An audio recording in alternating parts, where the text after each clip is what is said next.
Hello, Joe. Let's see the question. In spectrum, the wavelength of H alpha line is 656 nanometer, whereas in distant galaxy, wavelength of H alpha line is 706 nanometer. Estimate the speed of galaxy with respect to the Earth. Option A, 2 into 10 to the power 8 meter per second. Option B, 2.2 into 10 to the power 7 meter per second. Option C, 2 into 10 to the power 6 meter per second. Option D, 2 into 10 to the power 5 meter per second. So let's see the key concept of this question. The key concept of this question is Doppler effect.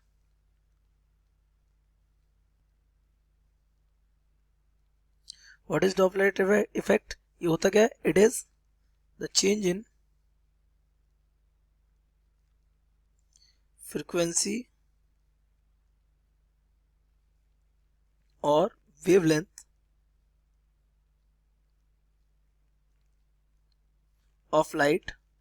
Doppler effect कौन सा वाला? Light वाला. ये sound में भी होता है, लेकिन ये अभी कौन सा किसका कॉन्सेप्ट है? लाइट का. Wavelength of light due to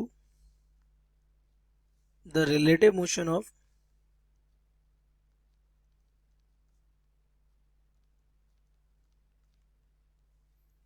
source और ऑब्जर्वर और बोथ. इसका मतलब ये है, जब ये सोर्स है हमारा, जैसे ये हमारा सोर्स है और ये सोर्स हमारा कहाँ दूर जा रहा है, और ये ऑब्जर्वर है, ये सोर्स से दूर जा रहा है. तो सोर्स से निकलने वाली जो लाइट है, यहाँ से निकलने वाली जो फ्रिक्वेंसी है, और या फिर हम कह सकते हैं वेवलेंथ, वो इसको अलग ही दिखने वाली है, इसको लैम्डा डैश दिखने वाली है. तो दिस चेंज इन वेवलेंथ और frequency is known as what? Doppler effect. हमारे क्वेश्चन में सेम कॉन्सेप्ट है. अगर हम वेवलेंथ दिखते हैं, अल्फा लाइन की कितनी दिखती है? 706 नैनोमीटर, सॉरी 656 नैनोमीटर. और वहीं अगर किसी डिस्टेंट गैलेक्सी से देखते हैं, क्योंकि आपको मालूम है गैलेक्सी कंटिन्यू क्या मूविंग है ना, तो सोर्स जो ऑब्जर्वर है वो मोशन में है, तो उसको कितना दिखता है? 706 नैनोमीटर है ना.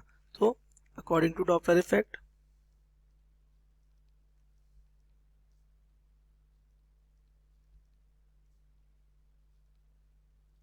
it is given by change in wavelength divided by original wavelength is equals to v upon c. ये हमारा लॉजिक रहता है where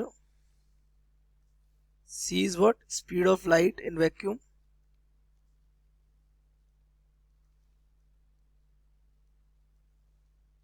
और हमारा v क्या है? v is speed of,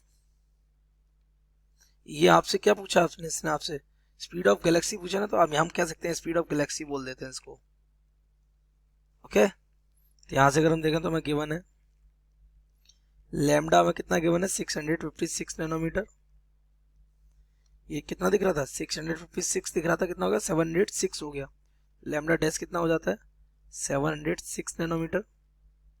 ये v आपसे पूछ लिया, और c की वैल्यू आपको पता है कितनी होती है? 3 into 10 to the power 8 metre per second.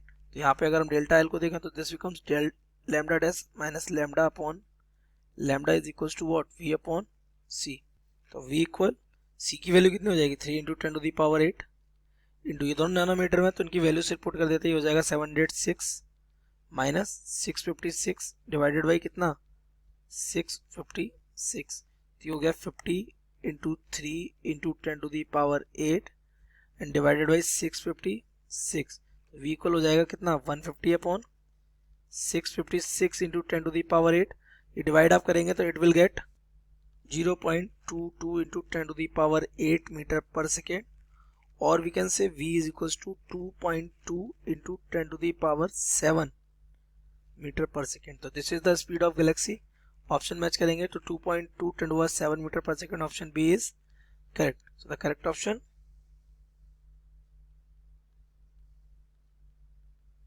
B. I hope you have understood it well. Best of luck.